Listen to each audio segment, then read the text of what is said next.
Hey friends, Ari here. I hope you're doing well. Today I wanted to share with you my thoughts on what makes Frozen 2's Into the Unknown an impactful song. By impactful, what I mean is that when the music hits us somewhere deep inside and it becomes more than an entertainment to become something meaningful. I've always been interested in the art of creating such music, and so when I speak about songs, I'm speaking from that perspective. Now, when the music came out, I was really impressed because I thought it would be really hard to recapture or match the success that the team had with the original hit, Let It Go, from the first movie. But when I heard this song, and then probably the second time I heard it, it really hit me hard, and I was like, wow, they really did it. They really recreated the songwriting team of Lopz and Kristin Anderson-Lopez recreated the magic of the original into creating something that is just as powerful and impactful as the Let It Go, the worldwide phenomenon.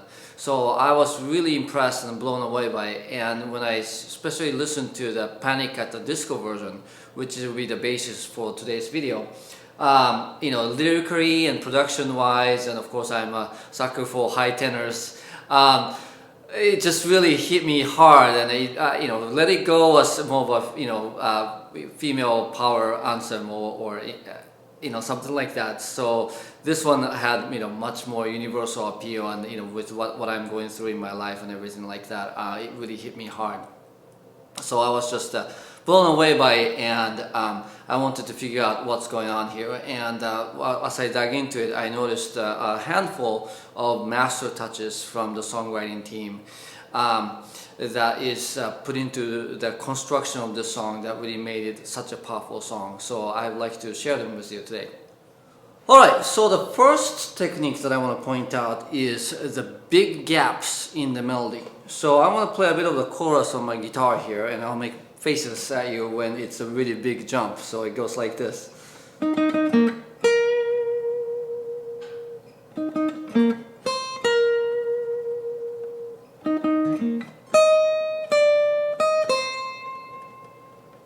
Right, so those are huge jumps. I've analyzed a number of songs in my life, but that might be probably the biggest jump I've seen in a melody. The first one is an octave, and then it becomes a ninth, so it's more than an octave, and then whopping 11th jump here. So what you want to know about the melodies is that the shorter the distance between the two notes, the smoother it sounds. So when there's a big jump in the melody between the originating note and the landing note, that comes across as really dramatic. Now, then you would think, okay, so if you have big jumps in the melody, then it becomes a better melody. Well, not necessarily. If you have a lot of big jumps in the melody, it can all sound really mechanical, and it can come across really unnatural that way. And so one of the best practice is to sort of figure out what the harmony or the chord, underlying chord is, and then create a big jump that sort of goes from one note in the chord to another note in the chord, and that is actually a really good technique for creating really attention-getting dramatic melodies that doesn't sound out of place. But this one is just huge, and that bigness of the distance, right, really is an indicator of how dramatic this melody is. And in fact, I won't play this, but the verse also has chock full of big jumps in here, and it just really conveys the sense of drama that's going on inside Elsa's mind. And that it starts out with fairly gappy melodies, and in the second verse it gets even bigger jumps more often. So you can see the drama building, and then of course the biggest jump is reserved for the chorus with the soaring note. And I'm sure if you heard it, it sticks to your mind like after you listen to it once or twice, and you can never forget it. And so the big jumps in the melody is what's causing that. Alright, the second technique that I noticed is the use of melodic motifs. So in the Panic at the Disco version it's stylized a little bit, but opening sort of chorus, right? So that is from the first note to second note is half step, and then back to the first note, and then it's a minor third down, or 3 steps. That is the motif of this song, and you can see it being used in the bridge and stuff like that. But notice I'll play the melody again of the chorus. The climactic part goes.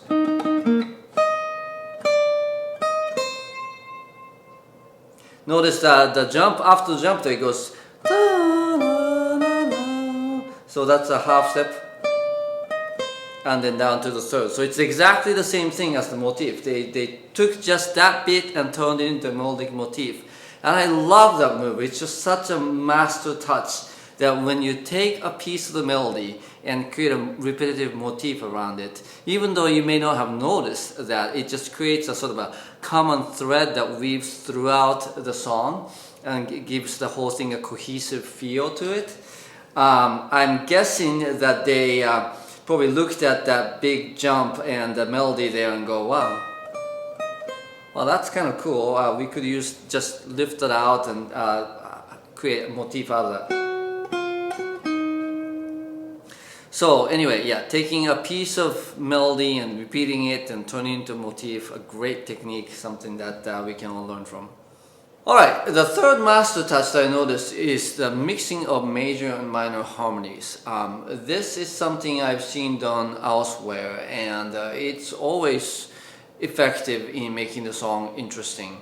So the song starts out in the key of E flat minor, which is a really weird key. I suspect that they wrote the song in E minor and then decided that it needed to be brought down half step for the singer's range reasons. And then it stays in the verse, well, in the verse section it stays in the minor tonality, but then it transitions into the major tonality when we get to the chorus. So I'm gonna just hum a bit of the verse. I can't really sing this thing. So, but it goes something like this.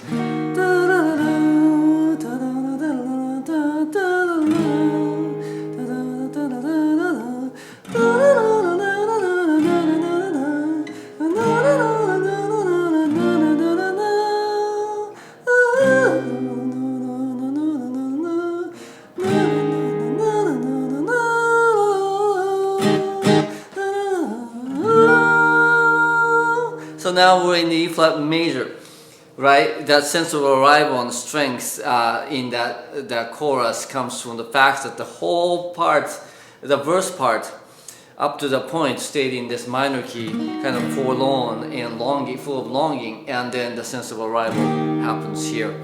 And just that's from shade to light kind of transition is very effective here.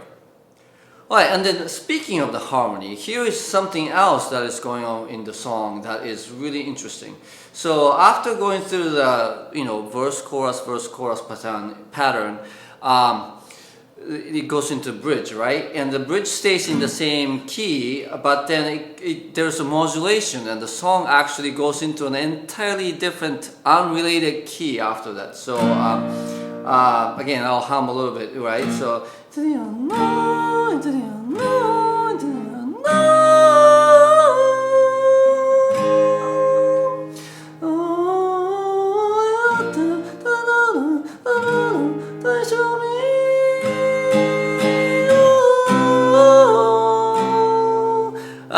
Now we're in the key of C, right? We were in the E flat major, and then all of a sudden we're in C. I mean, that is just a wild key change, just expertly bridged. And then from there, the song stays in the key of C major. It never goes back to E flat. And think about the song, how that sort of expresses the point of the song, right? I mean, Elsa is thinking about, letting this voice sort of take her out of her comfort zone.